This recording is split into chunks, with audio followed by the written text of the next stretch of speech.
What's going on, everybody?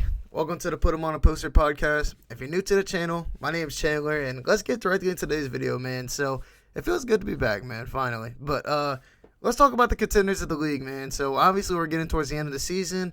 There's about 10, 15 or so more games left for certain teams. It's finally getting playoff time, and so now it's that time to see who really are the top dogs of the league. Because, obviously, a lot of teams can make a run, but who's going to be the team that comes out on top? And so now we're just going to go through the standings today. We're going to look at each team. We're going to say, hey, or I'm going to give my opinion saying, hey, do I think this team is a title contender? Do I think they're not? So starting off in the East, you got Milwaukee's the number 1 seed. They won the title a couple seasons ago. Obviously, this team's a title contender. You got Giannis Antetokounmpo. You got Drew Holiday. Chris Middleton, who's been struggling this season, but he's been dealing with a lot of injuries. He's finally back. He's starting to play solid. I love Chris Middleton's game. I think he fits perfectly with this team, obviously. And obviously, this team's still a title contender. And like what I said in my All-Star video a couple weeks ago, or my second half predictions video a couple weeks ago, I predicted Milwaukee to jump Boston. Right now, they have so far. And we'll just see what happens come the end of the season. But transitioning into Boston, they're the number 2 seed right now. They just made the finals last season. They didn't really make any other changes. If anything, they got better adding Malcolm Brogdon for Aaron Nesmith and whatever that trade was. But obviously, Boston's a title contender. This team has the reigning defensive player of the year in Marcus Smart. They got 2 superstars in Jaylen Brown and Jason Tatum. They got a solid center in Robert Williams. They got depth with Malcolm Brogdon, Al Horford. I mean, the list goes on and on and on. This team is looking really good. And this team, I said it earlier in the season, they right now are my favorite to win the title. Even if they are on a little bit of a slide, and obviously Milwaukee's on a heater. Milwaukee's been insane, but I still think Boston is going to win the title this season. That's my title prediction. I'm going to ride with it. I like their core a lot. Moving into the 3rd seed, we got Philly. Philly, they're 7-3 in their last 10. Joel Embiid is turned into a monster. Honestly, it's getting close between him and Jokic for MVP. And so I think when you got an MVP caliber player on your team, and you got James Harden, who's another arguably superstar, should have been an all-star this season. I don't know why the hell he wasn't, but whatever. I guess we don't understand basketball. But that team, in my opinion, can make a run. I don't necessarily know if they're a team that I can trust going down the stretch and knocking out a team. Because Philly, don't get me wrong, they're really, really good. But James Harden is a notable playoff kind of doesn't play great in the playoffs. Joel Embiid, he's been good in the playoffs, but Philly themselves haven't been past to the conference finals. So you can only give so much love to this team. I don't know how they're going to do come playoff time. I guess we'll see from there. Cleveland right now is the 4 seed. They're a really solid squad. I like their team a lot. And obviously, you got Garland and Mitchell, one of the best backcourts in the NBA. And then obviously you got the front court. You got Jared Allen. You got Evan Mobley, 2 of the best defenders in the NBA. So, obviously, they got a really solid team, but they are missing a couple pieces, in my opinion, that's not going to put them over the hump. I mean, you're missing a pretty solid wing. I mean, obviously, you have Karis LeVert coming off the bench, but I just think you need better than that. And Cleveland needs that 3-and-D wing. Once they get that 3-and-D wing, I feel really good about them. Right now, I'm still just going to have them as right there on the border. I don't think they're going to make too big of a run, but it's possible. But I don't think they'll win the title. And then obviously you go down a little bit further and you see these teams, they're not going to win the title. You got Brooklyn at 39-29. They just blew up their entire core.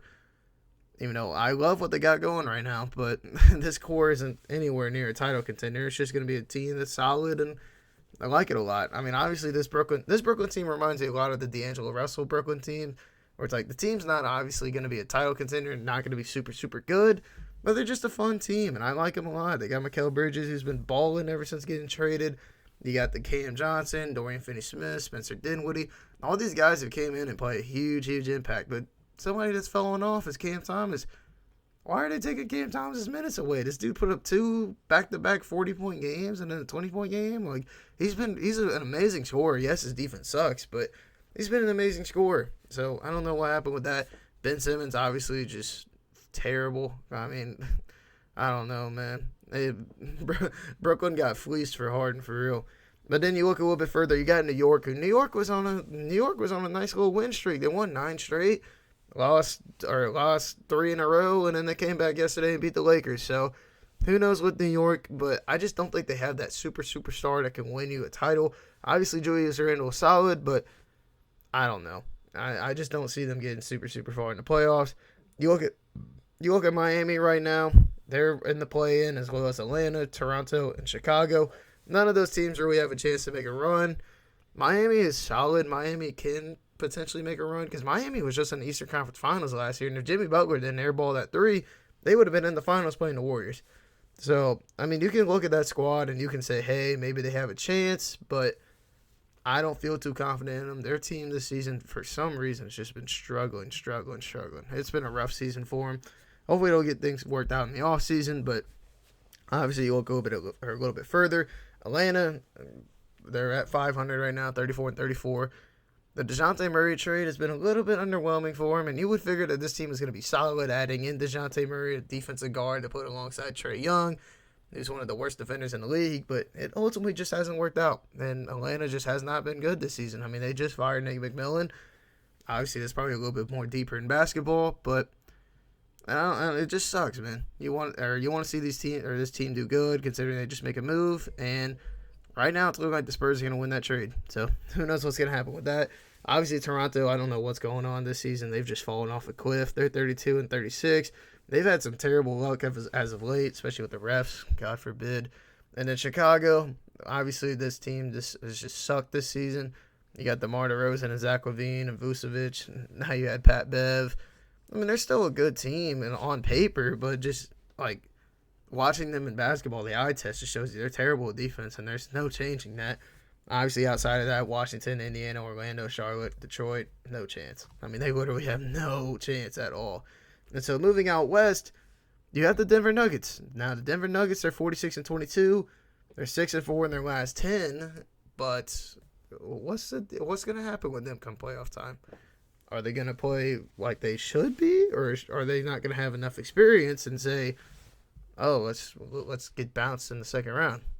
Because there is two sides of Denver. You could get that side of, oh, we're going to be the best team in the league like we have been, or you can get maybe we're not as good as what we're supposed to be.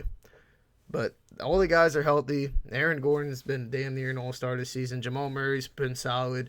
Michael Porter Jr. obviously is a sniper. You got Kentavious Caldwell-Pope. They got the depth as well with Bruce Brown and other guys. They're a solid team. I like them a lot, but who knows what's going to happen come playoff time. They don't have a lot of experience, so who knows what's going to happen. Memphis, if they had Ja Morant, I'd say so. I really would say so, because Ja Morant is that good of a player that he can carry that team to a playoff game, or to a finals appearance, really. But losing Ja Morant, I mean, yes, you still have guys like Desmond Bane, Jaren Jackson Jr., Steven Adams, who's still hurt. You have a bunch of solid guys, Dylan Brooks. I mean, you have those guys, but with Memphis not having Ja Morant, who is your superstar, that's obviously going to play a huge role in that. And, maybe they get lucky to get a series win against some sort of team that gets out of the play-in. But I just don't foresee them being anywhere close to a title with Ja Morant being out. Sacramento, I love their core. Obviously, you got De'Aaron Fox, Domantas Sabonis. You got Kevin Huerter. Harrison Barnes is still there. I mean, I like their team a lot. They are one of the best offensive teams in the league by far. The only problem is their defense just is not that good. And, I mean, yes, there is some lineups. Like, I remember watching J.J. Redick's podcast where he's talking, there's some lineups that have some of the best defense in the league, and they need to run those lineups come playoff time, because having that defense is what wins playoff games. It's not the offense. The offense is not what wins playoff games.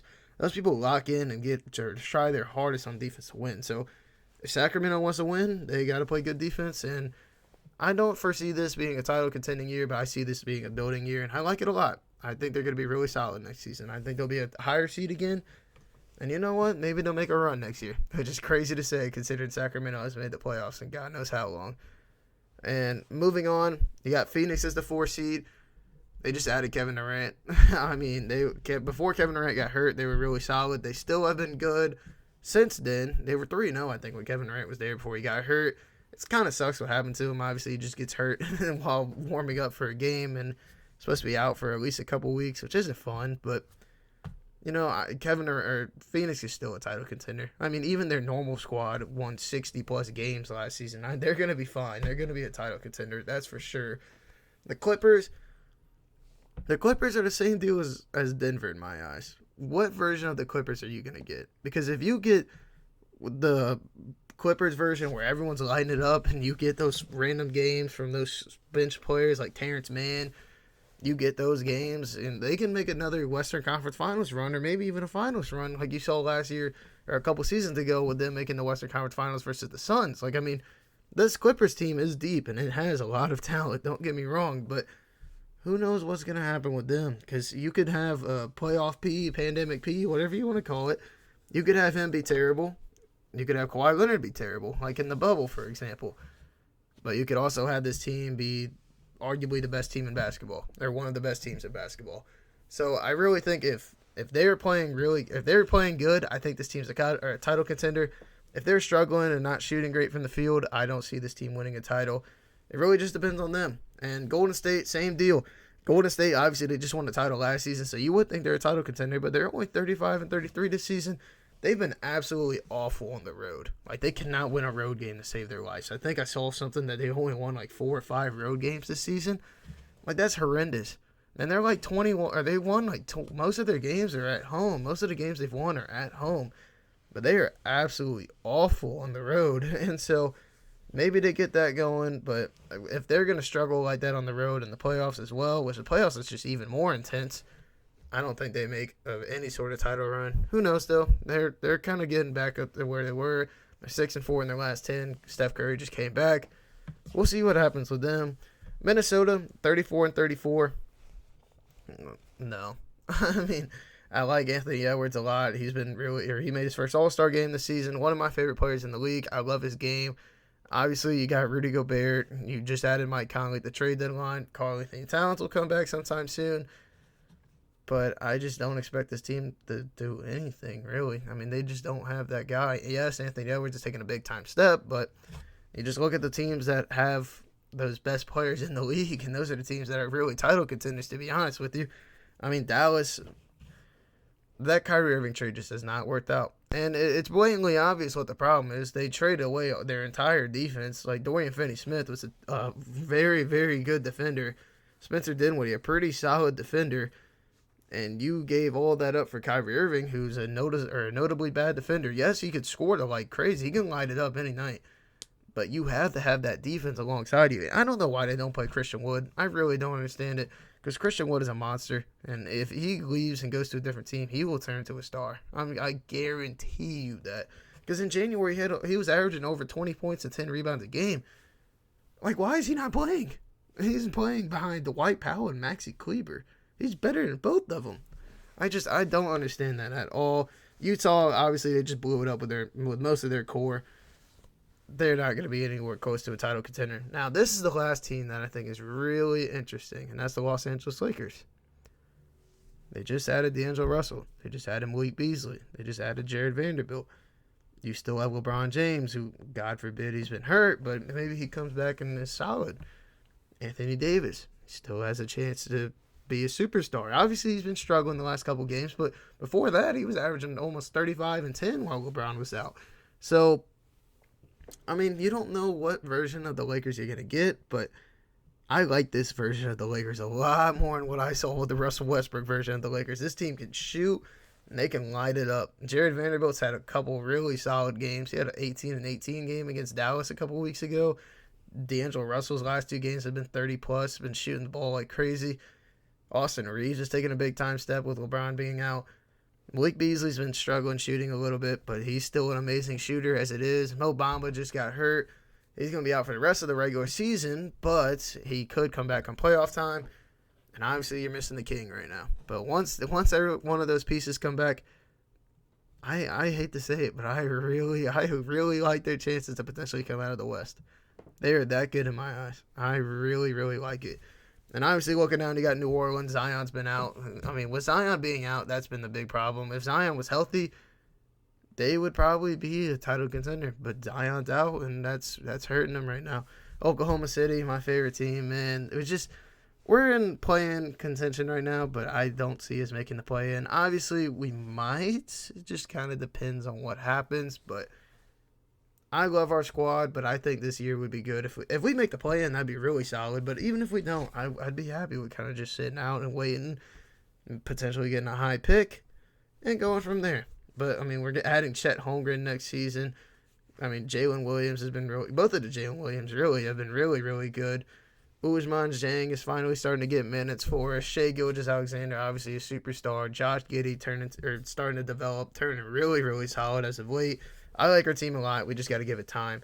Portland 31-37. I feel bad for Damian Lillard, man. He just needs to get the hell out of Portland at this point. It's sad, dude. They are just absolutely horrendous. I mean, Damian Lillard went nuts last month. He was averaging 40 points a game in February, and they still sucked.